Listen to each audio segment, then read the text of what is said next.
Hello my dear students, welcomes to Raj bio classes. तो फिर से आज हम बात करने वाले हैं शॉर्ट क्वेश्चंस के बारे में, जो कि बहुत ही वीवीआई है।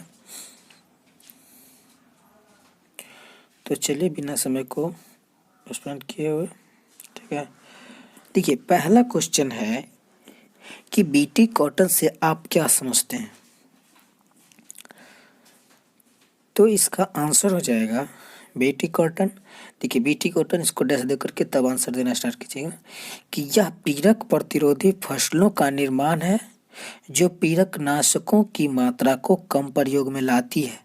बीटी कॉटन एक प्रकार का जीव विष है जो एक जीवाणु बैसिलस यूरियनजेंसिस के द्वारा उत्पादित होता है, जिसे बीटी कहते हैं। ठीक है, यह क्लोनित होकर पौधा बनता है जो कीटों या पीड़कों के प्रति प्रतिरोधकता उत्पन्न करता है, जैसे बीटी कॉटन। ठीक है, तो एक यह कंप्लीट हो गया। तो आप लोग से रिक्वेस्ट है कि इसको नोट करते जाइएगा, ठीक है ना। बहुत ही भी आए, ठीक है ना। चलिए,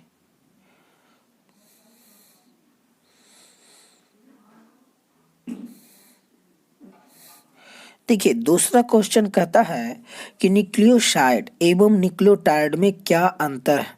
ये बहुत ही इंपॉर्टेंट क्वेश्चन है। तो देखिए, तो आप लोग लिखिएगा कि न्यूक्लियोसाइड एवं न्यूक्लियोटाइड में निम्न अंतर है। उसके बाद ये से करके तब लिखिएगा, ठीक ना। तो लिखिएगा न्यूक्लियोसाइड एज न्यूक्लियोटाइड। देखिए, न्यूक्लियोसाइड में क्या होता है कि यह नाइट्रोजनी युक्त क्षार तथा शर्करा के संयोग से बनता है, और न्यूक्लियोटाइड क्या होता है कि यह नाइट्रोजनी युक्त क्षार शर्करा तथा फॉस्फेट के संयोग से बनता है, ठीक ना। और उसके देखिए न्यूक्लियोसाइड में दूसरा में है कि इनका स्वभाव क्षारीय होता है, ठीक ना, और इनका स्वभाव अम्लीय होता है। ये जो दिख रहा है ना आपको, ये एक्चुअली क्षारीय है, ठीक ना। ऐसे लिखा हुआ क्षारीय है, लेकिन ये ऐसे नहीं हुआ ना, इसी कारण लग रहा है क्षारीय है, ठीक ना। तो क्षारीय है। और उसके देखिए तीसरा में है कि यह न्यूक्लियोटाइड का घटक है और यह न्यूक्लियो अम्ल तथा ऊर्जा का वाहक, ठीक है। चलिए नेक्स्ट पे चलते हैं, 3 नंबर पे।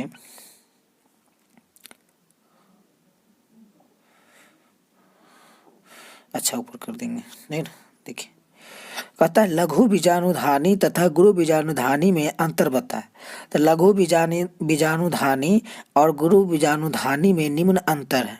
तो लघु बीजाणुधानी में देखिए पहला क्या होता है कि पुंकेसर के परागकोश में विकसित होती है, ठीक है।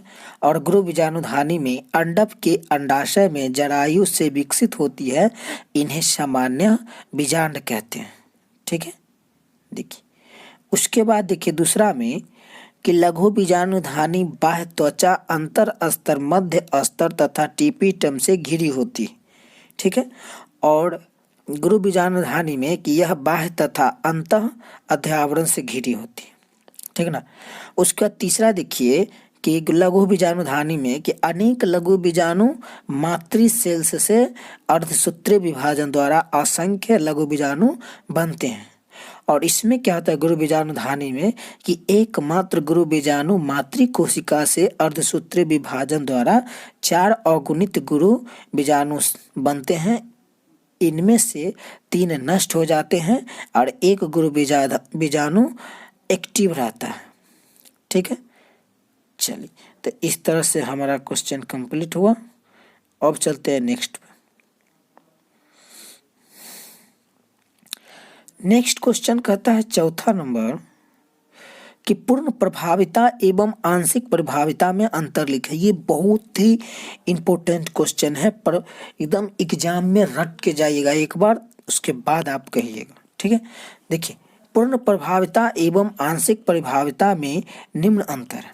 पूर्ण प्रभाविता देखिए कि संकरण के बाद प्रथम पीढ़ी F1 में विपरीत गुणों के जोड़ों में दिखाई पड़ने वाले लक्षण पूर्ण प्रभाविता कहलाते हैं। और आंशिक प्रभाविता का देखिए कि संकरण के बाद प्रथम पीढ़ी में विपरीत गुणों के जोड़ों में मौजूद रहते हुए भी नहीं दिखाई पड़ने वाले लक्षण आंशिक प्रभाविता कहलाते हैं। ठीक है। उसके बाद दूसरा देखिए कि असमान कारकों के जोड़ों में से कोई एक जो के दूसरे के ऊपर प्रभावी हो जाता है।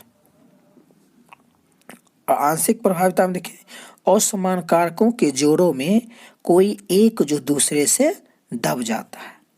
ठीक है। चलिए नेक्स्ट क्वेश्चन कहता है लास्ट 5वां नंबर।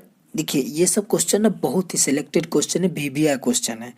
mRNA और tRNA में अंतर बताएं।